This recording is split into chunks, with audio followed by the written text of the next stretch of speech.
जय माता दी। जगत की देवी माँ दुर्गा की महिमा अपरंपार है और माँ दुर्गा की शरण में रहने वाले भक्तों को जीवन में सभी प्रकार के सुखों की प्राप्ति होती है। साथ ही जीवन में आने वाली सभी बलाई भी टल जाती है। हर साल चैत्र महीने के शुक्ल पक्ष की प्रतिपा तिथि से लेकर 9वीं तिथि तक चैत्र नवरात्रि मनाई जाती और इन 9 दिनों में जगत जननी आदि शक्ति माँ भगवती और उनके 9 रूपों की पूजा की जाती। साथ ही व्रत उपवास रखे जाते हैं जिससे भक्तों की सारी मनोकामनाएं पूर्ण होती। चैत्र नवरात्रि की शुरुआत हिंदू नववर्ष और गुड़ी पड़वा के साथ ही हो जाती और इस बार तो नवरात्रि बहुत ही शुभ संयोग में मनाई जाएगी। चैत्र नवरात्रि के पहले दिन यानी घट स्थापना तिथि पर सर्वार्थ सिद्धि योग और इंद्र योग का निर्माण हो रहा है। साथ ही शिव वास योग का भी संयोग है और इन योगों में जगत जननी आदि शक्ति माँ भगवती की पूजा करने से तो भक्तों की मनोकामनाएं पूर्ण होती ही है, सभी दुखों का नाश भी होता है। इस बार साल 2025 में चैत्र नवरात्रि सूर्य ग्रहण के साय में प्रारंभ होगी, यानी कि चैत्र अमावस्या को साल का पहला सूर्य ग्रहण भी लग रहा है। और वहीं इस बार चैत्र नवरात्रि 9 दिनों की ना होकर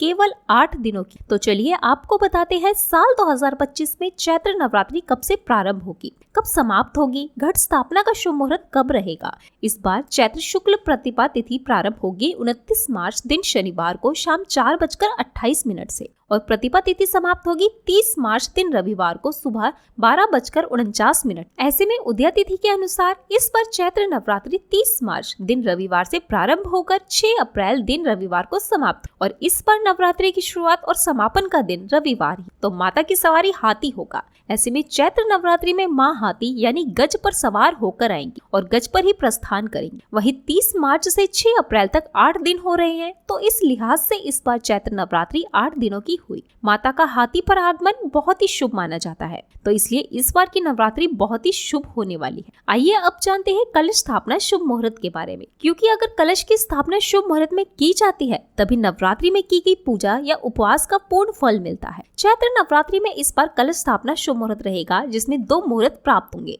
सुबह आप 6:13 से 10:22 के बीच में कलश की स्थापना कर सकते। वहीं ब्रह्म मुहूर्त का समय भी कलश स्थापना के लिए उत्तम माना जाता है। इसके अलावा अभिजीत मुहूर्त जो कि कलश स्थापना का दूसरा मुहूर्त रहेगा, दोपहर 12:01 से 12:50 के बीच में आप कलश की स्थापना कर सकते हैं। अगर आपको ये जानकारी अच्छी लगी हो तो वीडियो को लाइक करके चैनल को भी सब्सक्राइब जरूर कर लें, ताकि आपको चैत्र नवरात्रि के बारे में और अधिक जानकारी हमारे चैनल पर आगे वीडियोस में मिल सके।